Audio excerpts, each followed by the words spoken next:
Selamat datang di channel Simar Imam. Seperti biasa, jangan lupa pasang headset kalian.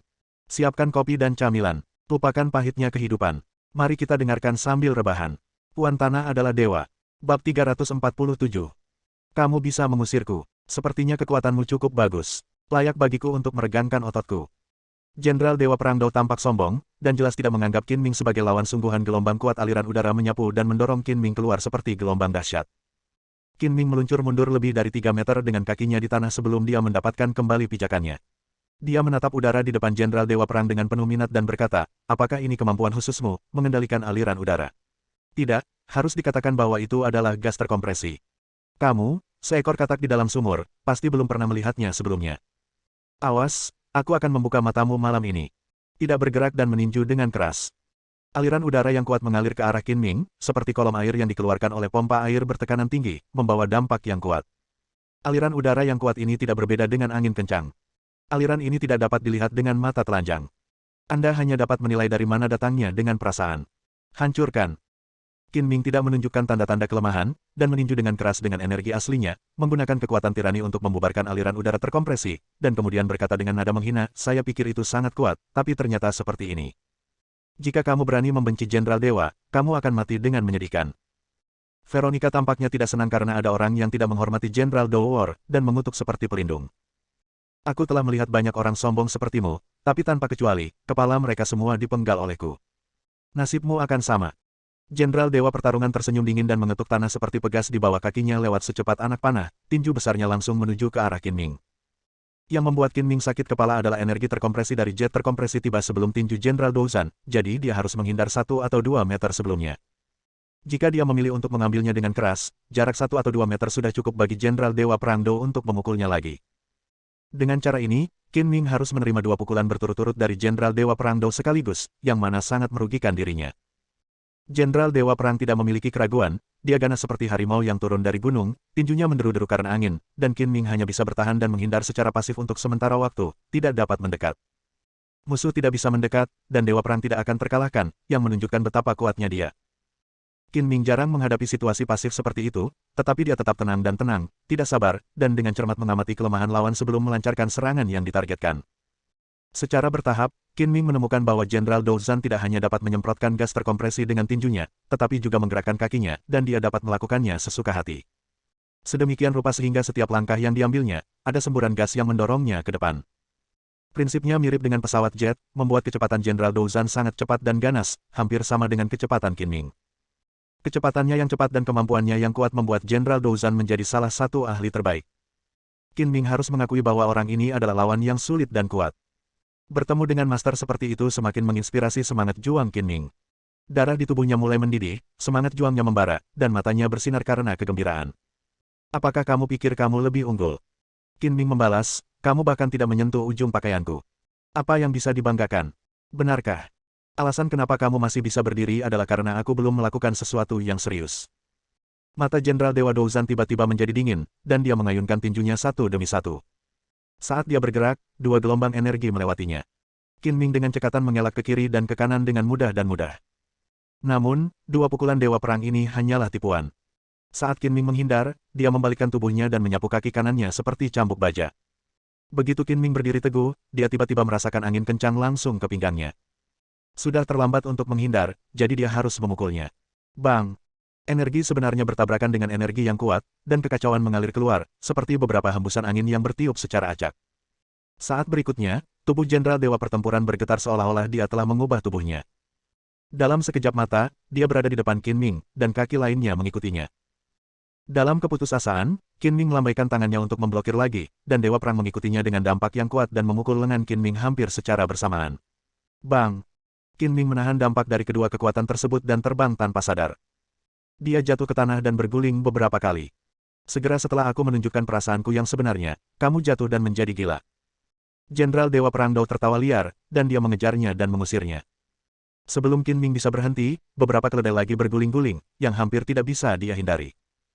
Dewa Perang menendang batu ini, menyebabkan kerikil berterbangan kemana-mana, tapi dia tidak berniat membiarkan Qin Ming pergi begitu saja, dan menindaklanjutinya dengan tendangan keras lainnya. Di tengah lampu listrik dan batu api ini, Qin Ming meletakkan satu tangannya di tanah, menggunakan telapak tangannya sebagai poros, dan membuat gerakan yang mirip dengan tarian hip-hop. Seluruh tubuhnya dengan cepat berputar lebih dari 180 derajat apakah dia menghindari tendangan Jenderal Dewa Pertempuran, dan dia menyapukannya ke kaki Jenderal Douzan yang lain. Plop. Karena postur tubuhnya, meskipun sapuan kaki Qin Ming tidak mengerahkan kekuatan terkuatnya, itu tetap membuat tubuh Jenderal Dewa Douzan tidak stabil dan dia terjatuh terlentang. Palsu. Jenderal Dewa Pertarungan sangat marah sehingga dia meninju tanah berbatu dengan tinjunya sampai tanah berbatu itu retak.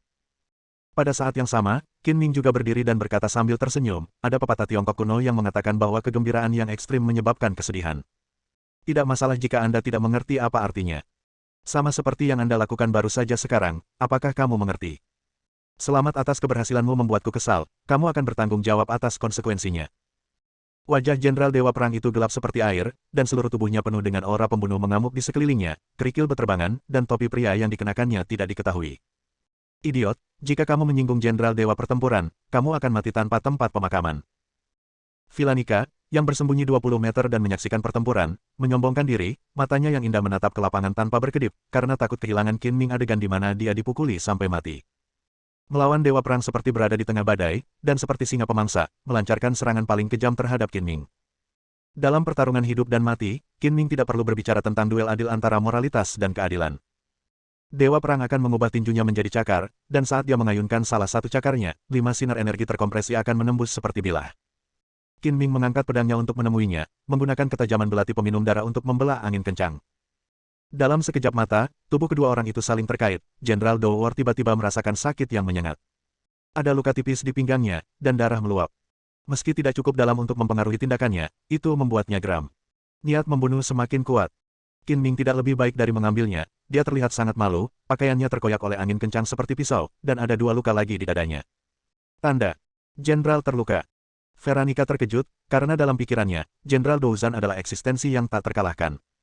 Bagus sekali, kamu benar-benar melukaiku. Jenderal Dewa Pertarungan menyentuh darah di pinggangnya dan tersenyum bukannya marah. Kamu terlalu sombong.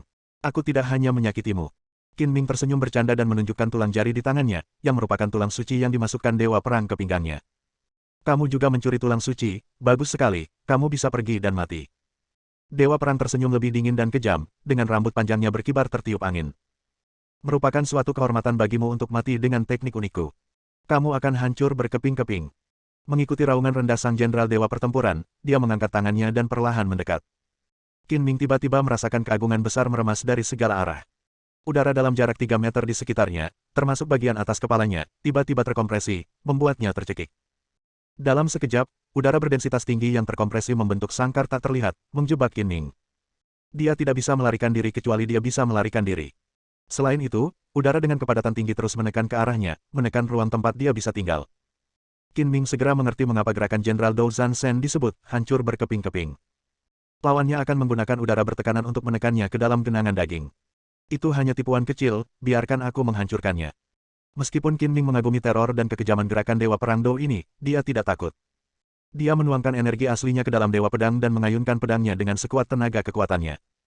Saya melihat lampu merah aneh berkedip seperti kilat merah, membelah lubang di sangkar tak terlihat di depan saya, dan Qin Ming bergegas mendekat. Bang! Namun, Qin Ming memukul sangkar tak kasat mata dengan paksa dan gagal keluar.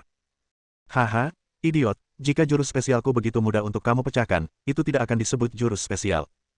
Jenderal Dewa Pertarungan tertawa liar, dengan lengkungan kejam di sudut mulutnya, seolah-olah dia telah melihatnya Qin Ming diperas hingga berkeping-keping, dengan darah mengalir kemana-mana. Aku tahu. Qin Ming segera menyadari bahwa lubang yang dibuka oleh pedang tadi terlalu kecil untuk dia lewati. Jangan berpuas diri, buka matamu lebar-lebar dan perhatikan bagaimana aku memecahkan apa yang disebut trikmu. Mengikuti teriakan semangat Qin Ming, dia dengan cepat memukul beberapa pedang, cahaya pedang merah bersinar, dan sangkar tak terlihat yang dibentuk oleh udara terkompresi terbelah menjadi beberapa retakan. Qin Ming tahu betul bahwa udara bisa mengalir, seperti memotong air dengan pedang, jadi dia mengayunkan pedangnya dengan sangat cepat. Ketika Jenderal Dou Wargat tidak bisa mengendalikan aliran udara untuk menyelesaikan sangkar, dia bergegas keluar seperti harimau keluar dari kandangnya. Idiot, kamu tidak tahu aku punya trik lain. Senyuman bercanda muncul di mata Douzan Senjiang.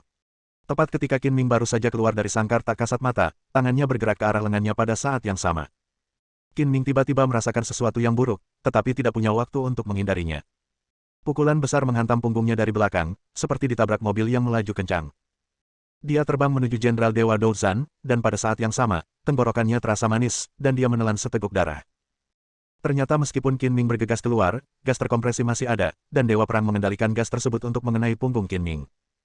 Melihat Qin Ming terluka, Jenderal Dou War melihat keuntungannya, melompat menemuinya, dan meninju dada Qin Ming dengan pukulan yang kejam. Bab 348. Qin Ming berada di udara. Menghadapi pukulan cepat dan sengit dari Jenderal Douzan, dia tidak punya cara untuk menghindar, jadi dia harus menggunakan energi aslinya untuk melawan. Bang! Sebelum tinju Jenderal Douzan tiba, aliran udara yang kuat mengalir ke depan dan menghantam dada Qin Ming dengan keras. Tubuh depan Qin Ming berhenti tiba-tiba, dan kemudian terbang mundur secara diagonal sejauh lebih dari 10 meter, jatuh ke arah tebing. Ups, palsu. Dewa pertarungan Jenderal Gugu sangat senang karena dia tidak peduli di mana Qin Ming akan mendarat. Dia buru-buru bergegas keluar, mencoba menangkap Qin Ming, tapi dia terlambat selangkah dan menyaksikan Qin Ming jatuh. Jurang. Ketika Jenderal Douzan dengan cepat sampai ke tebing, dia membungkuk dan melihat ke bawah, dan tiba-tiba menemukan bahwa di bawah gelap gulita. Suara ombak yang menghantam bebatuan terdengar, tetapi Qin Ming tidak terlihat. Aneh. Seharusnya tidak jatuh begitu cepat. Di mana orang-orangnya?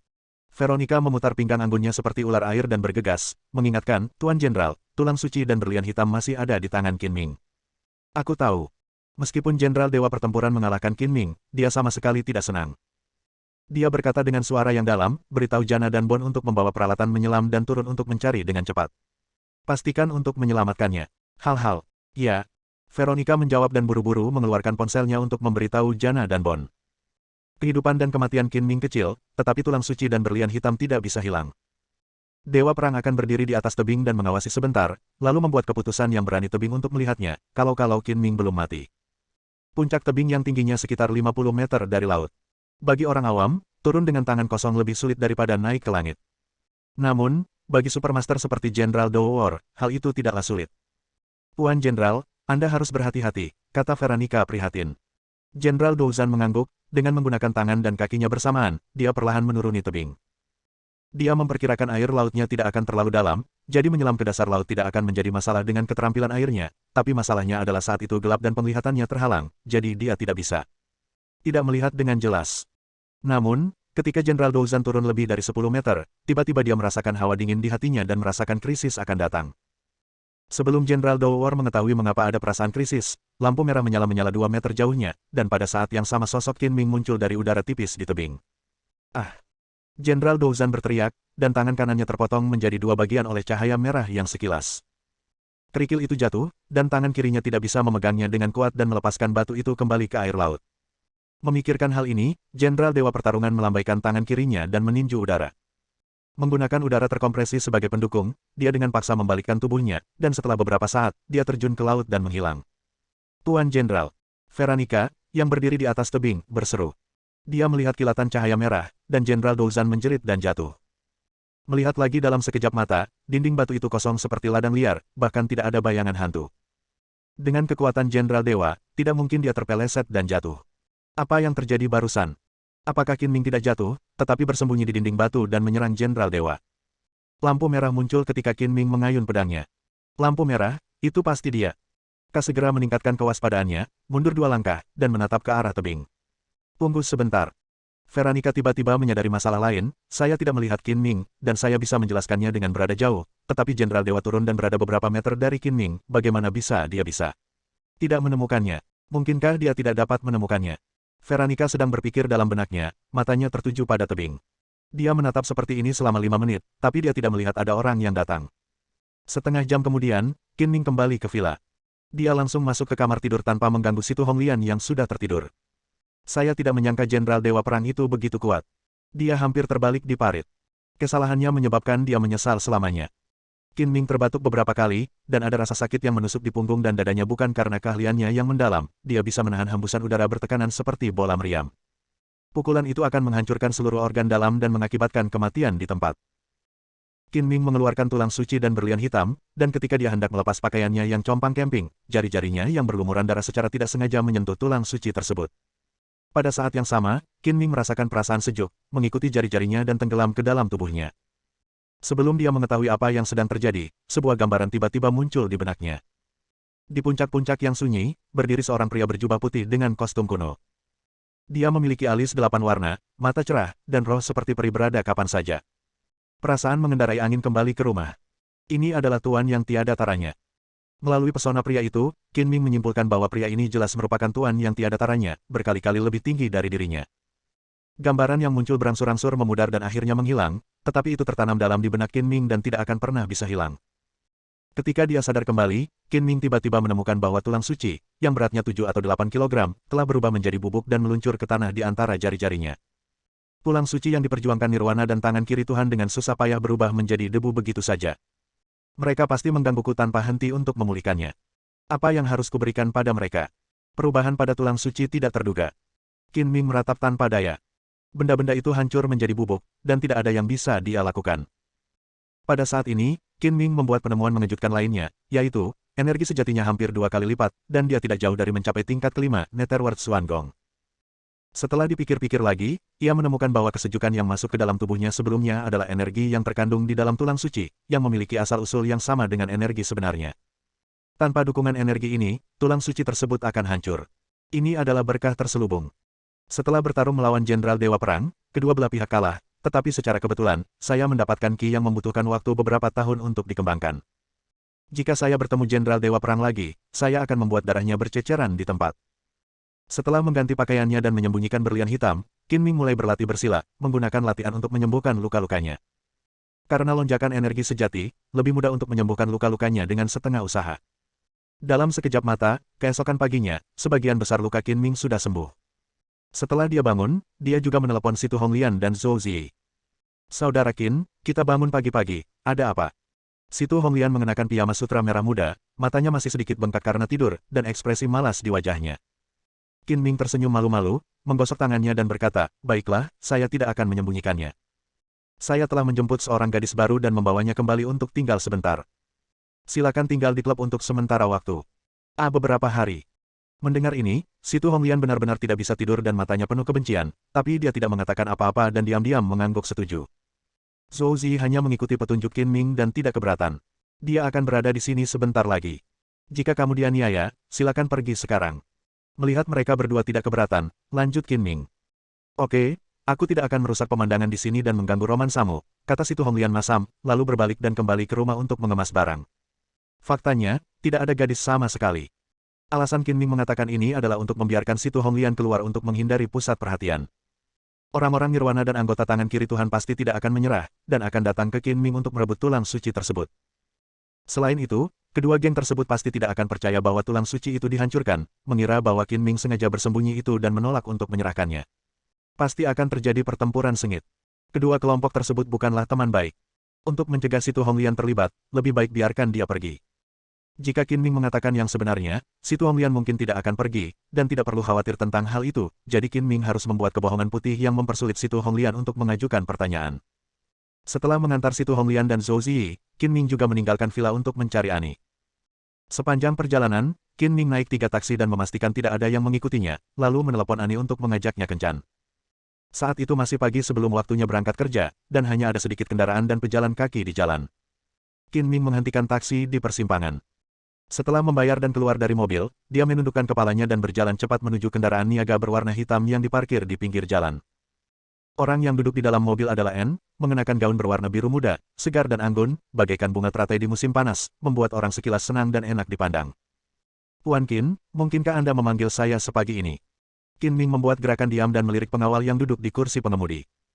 N mengerti dan memerintahkan, Jack, aku sedikit haus. Tolong bantu aku membeli 2 minuman. Terima kasih. Pengawal bernama Jack itu pun tahu kalau ia tak ingin ia mendengar percakapan selanjutnya, sehingga N sengaja mencari alasan untuk mendorongnya menjauh dan keluar dari mobil dengan patuh. Tuan Qin, bisakah Anda memberitahu saya sekarang? Apakah ada berita tentang Melanrui Star? Ani bertanya dengan suara rendah, penuh harap. Qin Ming mengangguk dan berkata dengan santai, sebaiknya kamu melihatnya sendiri. Ani awalnya mengira Qin Ming akan memberikan beberapa informasi untuk dia baca, tetapi ketika Qin Ming memasukkan tangannya ke dalam sakunya, mengeluarkannya dan menyebarkannya, dia langsung terkejut dan bahagia percaya matanya. Qin Ming memegang berlian hitam seukuran telur merpati dan meletakkannya di depan mata indah Ani agar dia bisa melihatnya lebih jelas.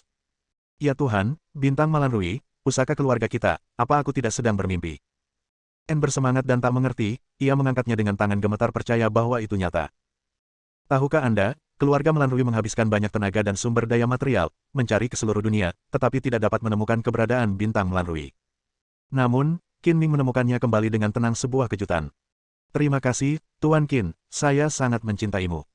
Ani sangat gembira hingga dia membuka tangannya untuk memeluk Qin Ming, dan memberinya ciuman penuh gairah yang tak terlupakan. Bersambung,